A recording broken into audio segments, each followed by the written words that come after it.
conservative constitutional scholars would have you believe that it's only implicitly forbidden. But you can see right here that further declaratory and restrictive clauses should be added. It's right there. It's expressly forbidden.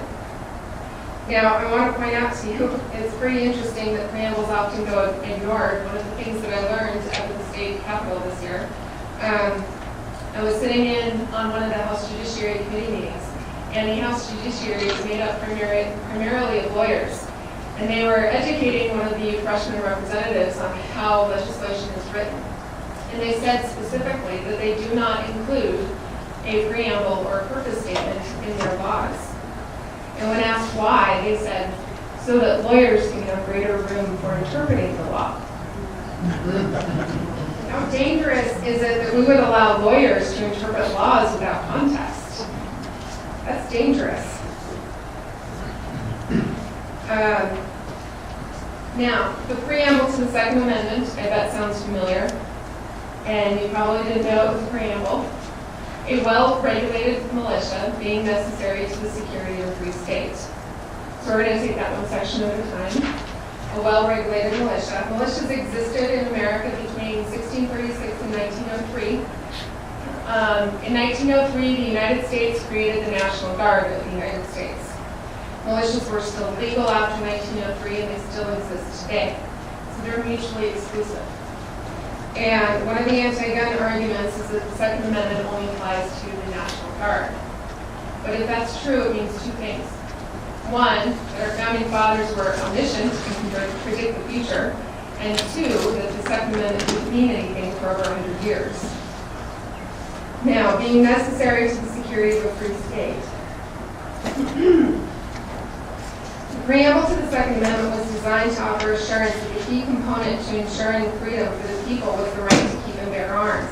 It was the key component to combating tyranny. The Bill of Rights was written in 1787 after the Constitution, and the reason was because the Constitution was not all that popular. It federalized a certain amount of authority that was previously left to the states in the Urban Confederation. So the Bill of Rights was created in order to increase public confidence in the Constitution. This was put in there so that people could know that if their government got out of control, they had the right to combat tyranny. So the Second Amendment obviously does not apply to hunting, unless you're hunting members of Congress.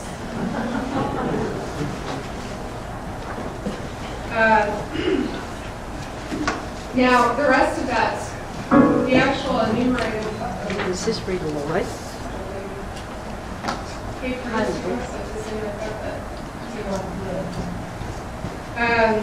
The actual right enumerated in the Second Amendment then now becomes pretty simple.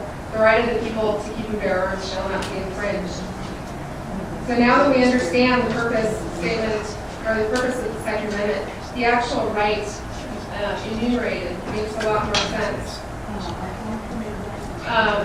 It simply cannot be infringed. Your right to keep and bear arms cannot be restricted at all. In fact, that includes background checks, that includes concealed carry licenses, because no restriction can be made on them.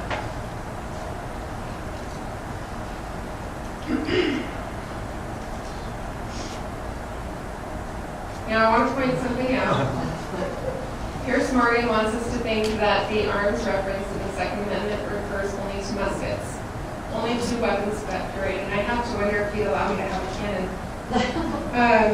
But if this were true, if it only applied to firearms of that time period, then the First Amendment only applies to the printing press, and Pierce Morgan doesn't have the right to have a show.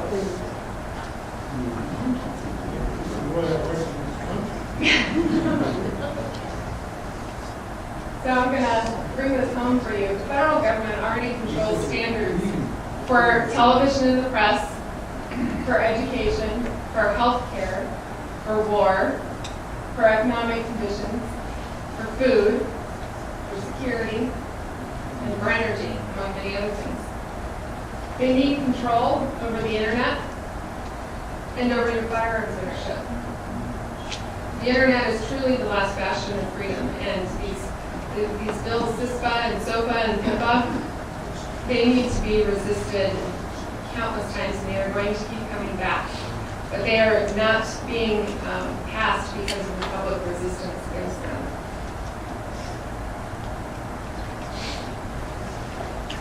Now, I'm thoroughly convinced that liberty is 90% mindset, because once the people realize that they hold the power, the power to govern, that is, the authoritarian house of cards falls. Lou Rockwell said, if a state loses its grip over your mind, it loses the key to its very survival. So let's talk about how we protect the Second Amendment and the Constitution. We've identified the proper authority of government, which is the individual. We've identified the origin of rights, which is the individual. Can we nullify a law? Well, let's read the 10th Amendment to the Constitution. This reads, the power is not delegated to the United States by the Constitution, nor prohibited by it, the Constitution, to the states, are reserved to the states and the people respectively. Several well-known founders, including Patrick Henry, Thomas Jefferson, Benjamin Franklin, and Samuel Adams, they all argued that the Constitution would open an opportunity for a strong, centralized, statist power which would destroy individual liberty. We're actually living the founders' worst nightmare right now. They're living it. So the 10th Amendment emphasizes the limited nature of the federal government.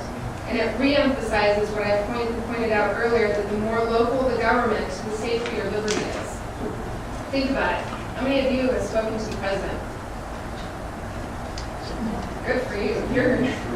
Wow. Okay, so how many of you, Oh, okay. How many of you have spoken to your mayor or town council member? Many more of you. It's much easier to exact change at the local level. Now, there are people who think that nullification is unconstitutional, and they cite the supremacy clause of the Constitution, which I'll read. This Constitution and the laws of the United States, which shall be made in pursuance thereof, and all treaties made, or shall be made under the authority of the United States, shall be the supreme law of the land. Cornell University and most lawyers, and most politicians, which include happy believe that the supremacy clause means that any law that Congress creates is the supreme law of the land. But that's not what the clause actually says. A philosophy professor from Emory University named Donald Livingston points out that the clause says that laws made by the United States in pursuance of the Constitution are the supreme law of the land. And those that are not made in pursuance of the Constitution, they're not laws at all. This is in line with what Thomas Jefferson said, whensoever the general government assumes undelegated powers, its acts are unauthoritative, void, and of no force. They're nullified straight off the bat. Now, state nullification doesn't have to be legislation passed by the state. How many of you guys remember the Real ID Act? You guys remember that under Bush? Okay. There were several deadlines that the states were required to make with Real ID, which was passed in order to fully implement it. There are only 13 states that are currently in full compliance with Real ID. The other states simply did not implement those rules. And if you're paying attention to the news, you're hearing President Obama talk about a national ID card, but he's not talking about Real ID. Why? Because the states nullified Real ID by simply not complying with Real ID. They're having to re-up this push for a national ID card.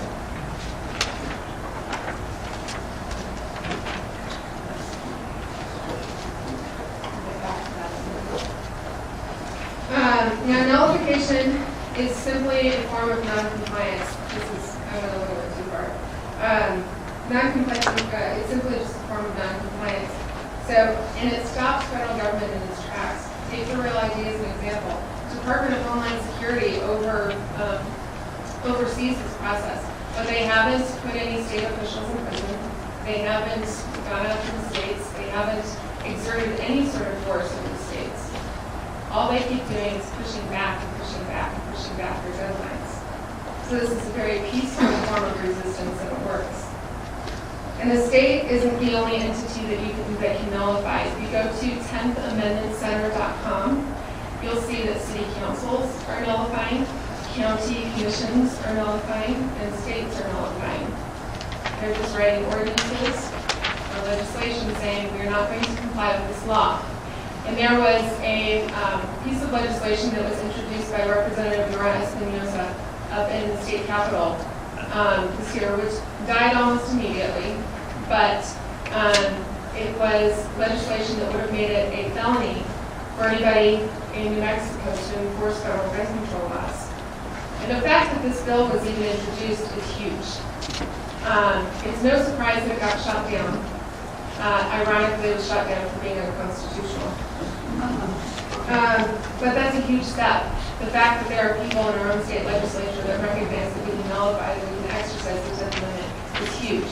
So we need to give our representatives support in that area.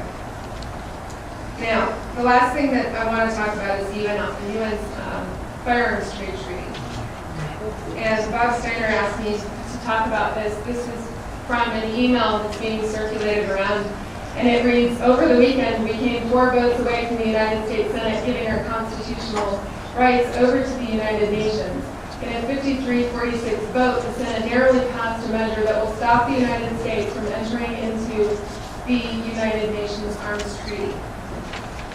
First, let's get some facts, because as emails go, there's some fact to it and there's some falsehood to it.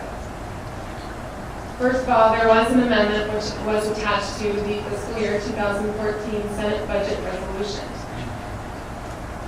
Now, this budget resolution was a concurrent resolution, which means it's non-binding. It doesn't carry the force of the law. And the amendment reads, to uphold Second Amendment rights and prevent the United States from entering into the United Nations Arms Treaty. Now, since it was attached to a resolution that does not carry the force of the law, it does not keep the United States from entering into this treaty. It's merely a formality. And really, the senators that pushed for it were trying to expose those senators who would vote in favor of that treaty. Now, you should know that on April 9th, President Obama did vote in the UN to pass the UN Arms Treaty. This does not mean that it has been ratified and considered law in the U.S., but it certainly weakens our position. Article 2, Section 2 of the Constitution requires a 2/3 majority in the Senate in order for the President to ratify any international treaty. They don't have that yet. The Senate still has to go through that process. Now, there were 46 senators who did oppose the amendment, but the reason is not clear. And I'll just say off the bat that Senator Heinrich voted in favor of the amendment, and Senator Udall voted against the amendment. Now again, we don't know exactly why, although I have Senator Udall on my Facebook page, and he's been stepping up his support of gun control bills, so take that how you want it. But some people may have opposed this amendment because it was essentially a civil rights amendment being attached to a budget resolution. Now, we just went over the supremacy clause of the Constitution, which mentions in it the language on treaties being the supreme law of the land when they're adopted. Remember, we have the authority to govern. So ostensibly, the treaty cannot violate the Constitution, but we can only win that fight if Americans who understand this will fight it should the Senate choose to vote in favor of ratifying it. So it could come down to people standing up and saying, no, this is an unconstitutional treaty. Now I've got one more video to show you, and it's a quick 3 minutes, and it's kind of my closing statements.